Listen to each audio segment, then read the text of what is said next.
Hello everyone. In today's 10 minutes concept series, we are going to solve a numerical question of deadlock avoidance, which is the concept of Banker's algorithm.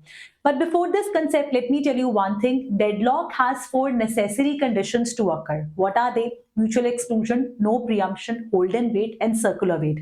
The concept of deadlock prevention means we have to prevent any one of these four conditions from occurring. मतलब prevention का logic ये कहता है कि ये जो चार necessary conditions हैं, इन चारों में से किसी एक को भी होने से रोक दो. That is the concept of deadlock prevention. On contrary, deadlock avoidance कहता है कि अगर हम लोग एक systematic तरीका निकाल पाए so that the processes should not be blocked, they should execute in a safe sequence. That's what the concept is. एक छोटा सा एग्जांपल लेते हैं समझने के लिए. जैसे कि अगर मैं आपको बोलूं कि भाई एक चीज आपको चाहिए, मैं पॉपुलर एग्जांपल अपने बैचेस में लेती हूं, आईफोन चाहिए. अगर आईफोन चाहिए, प्रिवेंशन कहता है कि आप रिक्वेस्ट कर ही नहीं सकते. Prevention is restricting the request at the back and so that any one of the necessary conditions will not exist. However, avoidance logic says कि अगर आपको आईफोन चाहिए तो आप आईफोन की रिक्वेस्ट तो कर सकते हो, पर वो रिक्वेस्ट आपकी पूरी होगी या नहीं होगी, that depends upon the background calculation. कि अगर आपकी रिक्वेस्ट को फुलफिल कर दिया जाए तो क्या बाकी के जो रिसोर्सेज हैं, बाकी के जो प्रोसेसेस हैं, वो एक सेफ सीक्वेंस के अंदर एग्जीक्यूट करेंगे या नहीं. If yes, your request will be fulfilled. If not, your request will be denied. So that's what the concept is, which we have to see with numerical. So this is my question here. I've added a resource allocation table, maximum requirement table, and there are three processes P1, P2, P3 with current allocation and maximum requirement given. If available resources are 132 resources available है for A B and सी. सो अभी आपको सबसे पहली चीज जो यहाँ पे निकालनी पड़ती है वो है नीड. नीड का मतलब क्या हुआ कि मुझे टोटल इतने चाहिए थे, मुझे इसमें से इतने मिल चुके हैं, तो मेरी जरूरत कितनी रह गई. And that is calculated by subtraction of maximum minus allocated, right. As like 5 minus 0 that is 5. मैं इधर लिखती हूं 5 minus 0 5, 2 minus 2 0, 3 minus 0 is 3. Then here 6 minus 3 is 3, 3 minus 2 1, 8 minus 6 is 2. Here 2 minus 2 is 0, 3 minus 1 is 2, and 1 minus 0 is 1. So this is the need which we have calculated, subtraction of maximum and allocated resources, right? Now what my question was saying, available resources are 132. Now it is advisable here that you should not read the word entirely as 132. It is basically one resource of A, 3 resources of B, and 2 resources of C, right? So you have to check individually because they are individually representing the 3 resources A, B and C. आप देखते हैं किसकी need fulfil कर सकते हैं. तो यहां पर अगर हमारे पास ए के एक रिसोर्स अवेलेबल है, प्रोसेस 1 की बात करें तो प्रोसेस 1 को ए के 5 रिसोर्सेस चाहिए. I cannot fulfill the requirement because मेरी जो नीड है वो अवेलेबल रिसोर्सेज से ज्यादा है. अगर मेरी नीड अवेलेबल रिसोर्सेज से ज्यादा तो मैं फुलफिल नहीं कर सकती ना. आप ऐसे भी समझो, अगर मुझे 10 रोटी की भूख है, ठीक है, एंड आपके पास रोटी 5 अवेलेबल है, तो मैं आपसे 10 कैसे ले लूंगी? क्योंकि आपके पास कितनी है? 5 है ना, तो आप मुझे 5 ही तो दे पाओगे. वही वाली चीज मैं कह रही हूं कि मुझे 5 रोटी की भूख है, एंड आप कह रहे हो कि आपके पास एक ही रोटी है, तो आप मुझे एक ही तो दे सकते हो ना, 5 नहीं दे सकते.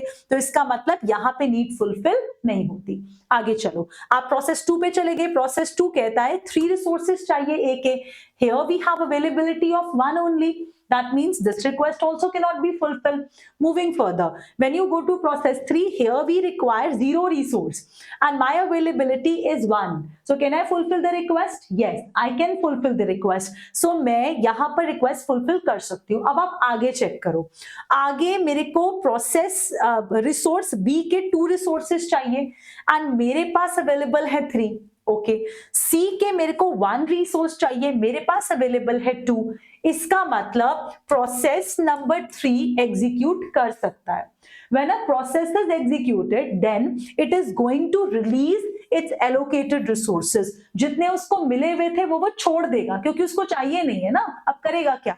तो अभी मेरे पास जो फ्री रिसोर्सेज थे वो पहले 100 कितने थे? 100 32, यस, फ्री रिसोर्सेज 132 थे। अब प्रोसेस नंबर 3 ने रिलीज कर दिए कितने, 210। तो ये 210 रिसोर्स प्रोसेस नंबर 3 से रिलीज हो गए। अब मेरे पास कितने फ्री हो गए, अब मेरे पास फ्री हो गए 3, 4 and 2।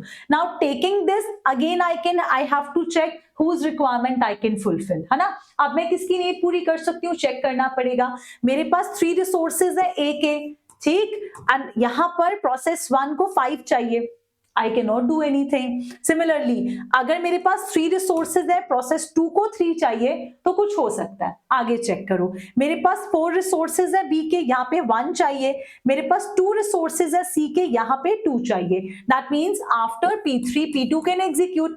Again, once P2 will execute, P2 is also going to release its allocated resources, जो कि हो जाएंगे 3, 2 and 6. So you will get total 8, 4, 5, 6 and 3 plus 3 6, 6, 6, 8 resources ये आपके P2 ने रिलीज करे, अब फ्री होकर, ठीक है।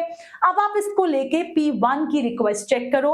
P1 कहता है 5 चाहिए, यहाँ पे 6 है, here 0, here available 6, here 3 and availability 8. That means we can fulfill the request, so process 0 will also execute, and at the end process 1 is going to release its allocated resources which are 0 to 0. So process 1 will release 0 to 0 resources. तो इसको लेकर जब आप जाओगे तो आपके पास total 8, 6 plus 2 8 and 6. So these are the total resources जो आपके पास available हैं।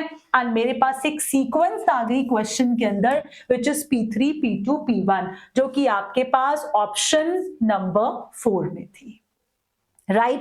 तो this is the complete concept. Also आप एक चीज यहाँ पे देख सकते हो कि मेरे पास लास्ट में जो रिसोर्सेज आते हैं ना, वो टोटल रिसोर्सेज ही होते हैं। ऑल्दो इस क्वेश्चन के अंदर हमें टोटल रिसोर्सेज मेंशन नहीं थे, but at the end when all the processes execute successfully, then the resources are actually the total resources, ठीक। तो ये भी आप एक पॉइंटर देख सकते हो।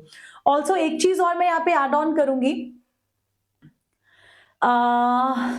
इसको क्रॉस वेरीफाई भी आप कर सकते थे, पता है कैसे, ऐसे कि जैसे आप एलोकेशन का टोटल देखते अगर तो 6 आ रहा था, 2 plus 2 4 plus 1 5 एंड यहाँ पे 3 plus 2 is also 5, तो ये 556 था। अब अगर मैं ये रिसोर्सेज मेरे पास अवेलेबल थे तो इसका मतलब ये दे दिए एंड इतने अवेलेबल है। 556 में अगर आप 132 प्लस कर रहे थे तो आपके पास आंसर 688 ही आ रहा था। इसका मतलब टोटल रिसोर्सेज 688 थे, इसमें से 556 आप एलोकेट कर चुके थे एंड 132 आपके पास अवेलेबल थे। All right, so your question is absolutely right. Now, one important thing to note here, वो ये कि आपको ये पता होना चाहिए कि अगर आपके पास एक सीक्वेंस आ गई तो मेरा क्वेश्चन सेफ है, राइट। तो आपको ये पता होना चाहिए कि आप इसको सेफ स्टेट के अंदर प्लेस करोगे। आप अनसेफ, जो जैसे फर्स्ट ऑप्शन था सिस्टम इज नॉट सेफ, तो ये तो वैसे भी आपको ओमिट हो गया बिकॉज आपके पास सेफ स्टेट आ गई, आपके पास सीक्वेंस आ गई। जब सीक्वेंस आ जाती है that means question is in safe state.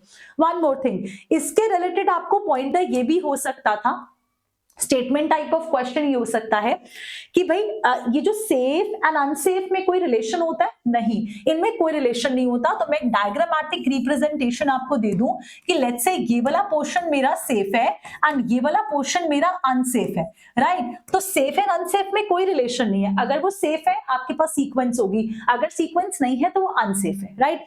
Deadlock एक पोर्शन होता है जो अनसेफ के अंदर होता है, right. So we have seen such type of questions in paper जहां पे ऐसा लिखा हुआ है कि all deadlock are unsafe, yes, but all unsafe are not deadlock.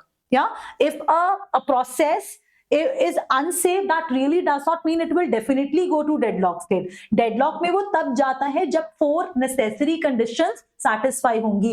चारों conditions के एक साथ होने से deadlock होता है।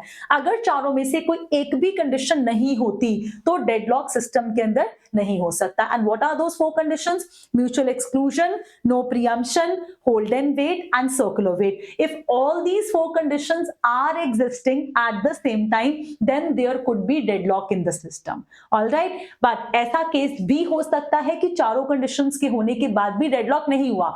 वो तब होगा अगर आपके पास रिसोर्सेज बहुत ज्यादा सफिशिएंट है. समझे? मतलब म्यूचुअल एक्सक्लूजन भी हो रहा है, होल्ड एंड वेट भी हो रहा है, नो प्रीएम्पशन भी हो रहा है, सर्कुलर वेट भी हो रहा है, बट फिर भी मेरे पास इतने सारे रिसोर्सेज हैं कि कोई भी प्रोसेस ब्लॉक नहीं होगा. Right? So that is why a statement is these 4 are necessary conditions for deadlock to occur, but not sufficient. I hope this was useful. Thank you so much. God bless you. Bye.